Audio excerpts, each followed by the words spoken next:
Thank you for inviting me to this call. I'm Mathilde Fruchart, PhD in data science and clinical lead at Lille Hospital in France. Today, I will discuss an article related to the work I carried out during my PhD, specifically on the transformation of primary care data into OMOP format. You can go ahead.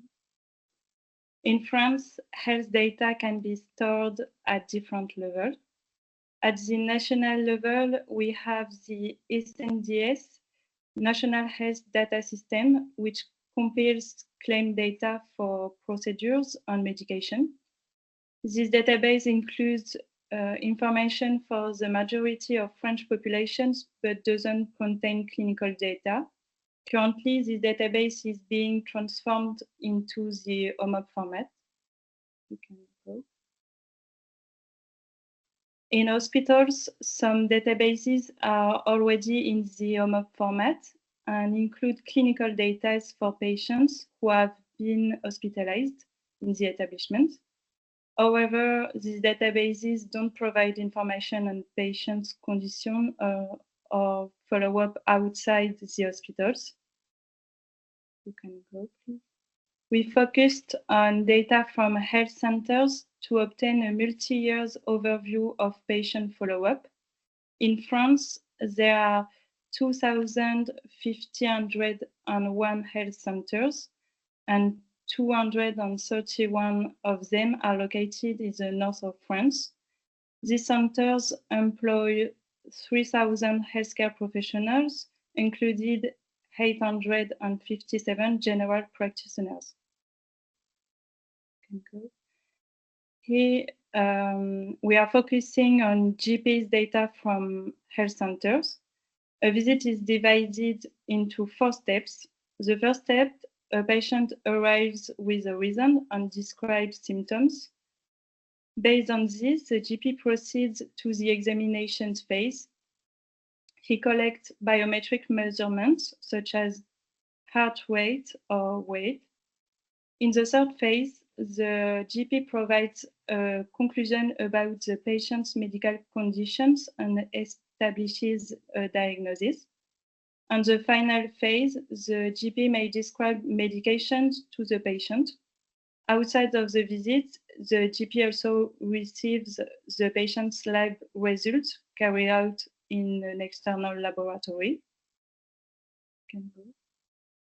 We developed an ETL process for extract, transform, and load to convert health center data as primary care data into the OMOP format. You can go. In the WEDA French primary care software, no, it's Am I in the wrong? Yeah. There, sorry. Yes, okay.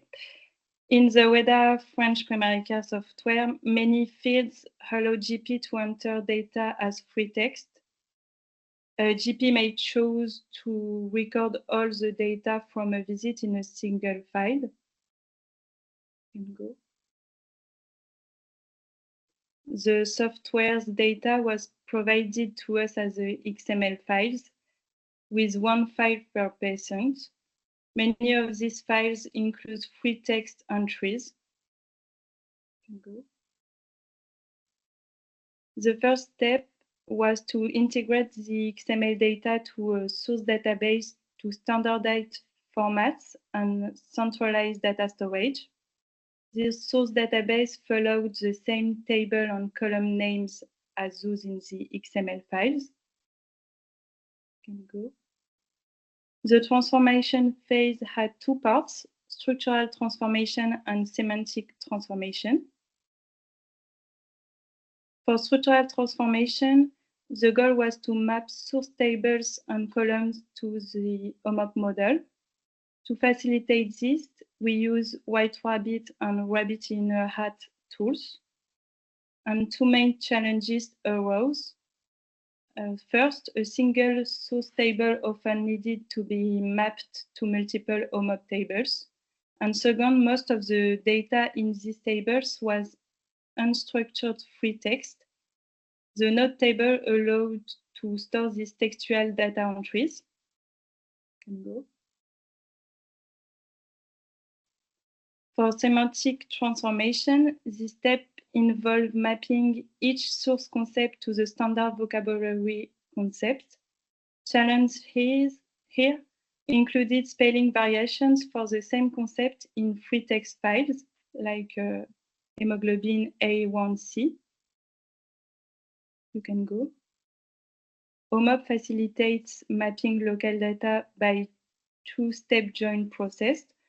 First, both local and standard concepts are stored in the concept table.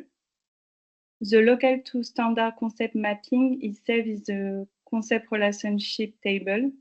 And finally, local concepts, for instance, in the measurement table, are linked to standard concepts through entries in the concept relationship table. Can go. We successfully mapped over 80% of the entries related to the medical history, medication, lab results, biometric measurements, and measurement units. The first difficulty level required no mapping as local and standard vocabulary matched. The second difficulty level relied on pre-existing mappings in the OMOP model. And the third difficulty level required manual alignment using a Athena database, which two independent experts performed, and a kappa score was calculated to evaluate the concordance. You can go. For the load step, you can go. The entire ETL process took 78 minutes. With 55 minutes dedicated to the extraction step. You can go. And again, yes. The table shown in the graph on the right were loaded, included numerous free text data entries. After the ETL process, the number of records in the visit occurrence table increased because we had to create additional lab visit record when incorporating lab test results into the measurement table. Can go. The data transformed into OMOP format proved much easier to reuse. We work on several studies, although the articles are yet to be published.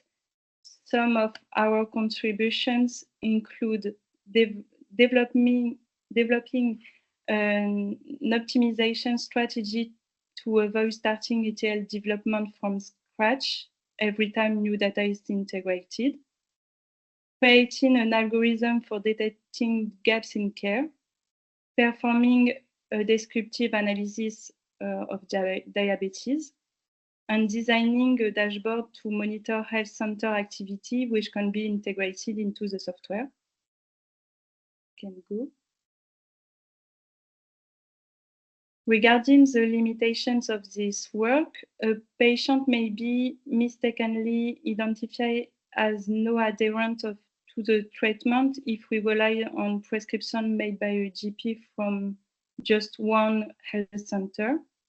You can go, please. Okay. This is because we lack data on visits conducted outside the health center. If the patient is being followed elsewhere, no data is collected in our data warehouse. Moreover, textual data causes a loss of information. Indeed, the variation in spelling and typing habit among GP prevent us from reusing this data in a simple way. We also don't have access to the spoken data shared during the visit. And you can go. Thank you for your attention.